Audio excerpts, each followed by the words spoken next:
All right, hey, this is Rudy Mendez, aka Live Bandit. I am 5 days post-op from surgery 1 and 3 days post-op from surgery 2. Like I've mentioned before, I had a lower spine fusion of my L3, 4, 5, and S1 disc or vertebrae, and it was a success so far. Real good surgeries. I had an amazing surgeon and team that really rocked my body, basically. The first surgery, they came in through the front, opened me up, put in some bone, or took out the disc, put in some bone grafts, put in a few tabs to hold those grafts in place. A couple days later, they threw me into the operating room again, cut me open from the back, put in some rods and screws to basically have an internal cast of those 4 vertebrae. I'm going to be 6 months or 3 months in a shell, which y'all can see the top half of the shell right here, and it's front and back, as well as a leg cuff to limit pelvis movement. And then I'll be 6 months after this shell. I'll be in a half brace with a little bit more movement, but 9 months total of not being able to lift more than 5 pounds, very little movement, no PT. My PT is my coloring pages for my mental PT, and then walking basically. And right now I can make a half lap around the floor, but I tell you, this hasn't been easy. It seems like it's easy, and you've heard me say, fake it to make it, fake it till you make it, and it got to me. I tried to hold my stuff together, and being locked up in a room after being as active as I am with triathlons, and it got to me the other night, actually last night, to where I had a real bad anxiety attack, and I'm talking, I couldn't slow my heart rate down, I couldn't catch my breath.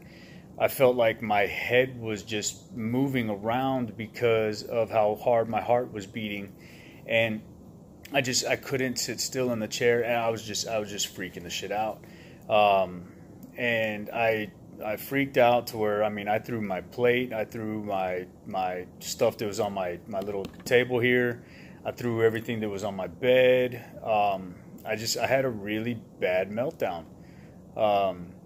After realizing that that's not the way to handle things, and realizing, you know what, man, you're better than that. You don't have to act that way. You don't have to feel that way. And I was able to calm down a little bit. I utilize my breathing techniques.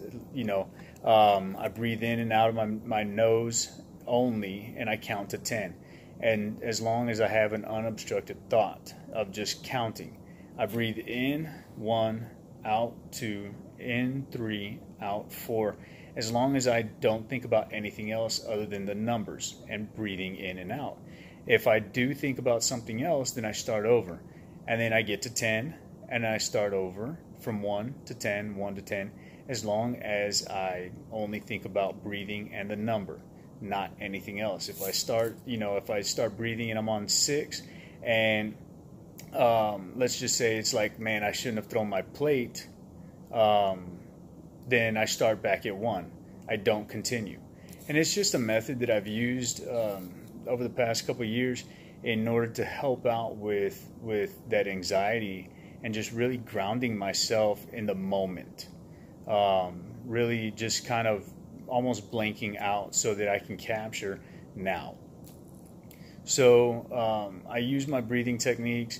My mother-in-law gave me a little diffuser that has some grapefruit and peppermint oils in it to help, there's some relaxation oils. I really enjoy that smell, so that helped me out. And my body was just physically exhausted after that attack, after that anxiety attack, and after I had that meltdown. And I ended up sleeping in the chair for a little bit, but it was pretty rough. So, 3 and 5 days post-op, think I'm doing pretty good as far as my recovery side from the surgery, with being able to walk around, being able to, you know, I brushed my own teeth this morning, put on some deodorant, and I'm walking around my room cool. But I just gotta give myself that daily reprieve. You know, I haven't read the big book yet since I've been here, and I didn't feel like I was coherent enough, or I haven't read my daily devotional or my 24 hours a day, and that, I think that really had a hand in leading to my anxiety attack yesterday. So, you know, what I've got to do is stick with my routine that has helped keep me sober. Stick with my routine of my daily devotional, my big book. I can't go to an AA meeting, but I sure can look at one online. Coloring and breathing and meditating, and you know, and definitely my prayers. You know, I start off every day with, God, please guide me in my words, thoughts, and actions so that I may stay sober today. And although I don't have access to a liquor store, I don't have access to, you know, someone bringing me booze, I definitely can start that cycle of a relapse without taking that first drink. The cycle of a relapse doesn't start when you take that drink. It starts when you start to mentally break down and you think you're okay. So, I mean, have I relapsed before? Yes, but did I drink? No. I caught myself in time, and I got myself the help that I needed, and I utilized the tools that I have in my toolbox. So I definitely don't want to be in the cycle of a relapse when I'm released, hopefully tomorrow, Monday, because then I got more access on the outside than I do in here. So I had to cut the filming short because PT came in here and took me for a lap around the floor, which I actually made a full entire lap. First time since I've been here, really stoked about it. And in the middle of that lap, she showed me how to walk up and down a step. At the house, I've got a single step that I've got to conquer in order to get in, and it's fairly simple. I thought I was going to have problems because this leg cuff, it locks my left leg in place, because of they want to limit the movement of my pelvis. And so I thought I was going to have problems, but I didn't. And here's that video for that. So then,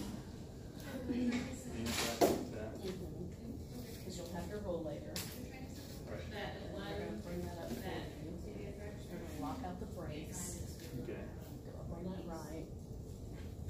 that, and then they're going to come They're down. going to take us down for you. Okay. And they're going to have to probably hold, give you some support with your hand here down that left leg. That. Perfect. Okie dokie. Oh. So here's a little tour of the room, which I've been spending the last few days in. So bathroom's back there behind that door. Then you got the main entrance door. You got my closet and my sink over there. My TV up there. Wonderful view outside. It's actually, it looks like it's nice and like 60 degrees outside, calm, perfect cycling weather, which is like really throwing me off. Then you have my bed over here. I got a little nauseous this morning. And the cool thing is lunch just came. So I got my mashed potatoes, my protein shake, which I already drank, my bacon cheeseburger, which I've been craving, and my 2 Diet Pepsis. But yeah, so other than that, you're going to see a video of my buddy Gabe 2 nights ago, working with my hair. So here's Gabe, and then this is Live Bandit, and I'm out. So I'm like, Garcia, this is here. This is not going to work. Girl, who does your roots? Oh my goodness. You need to work with something. Oh, Fabu! Fabu! This is it.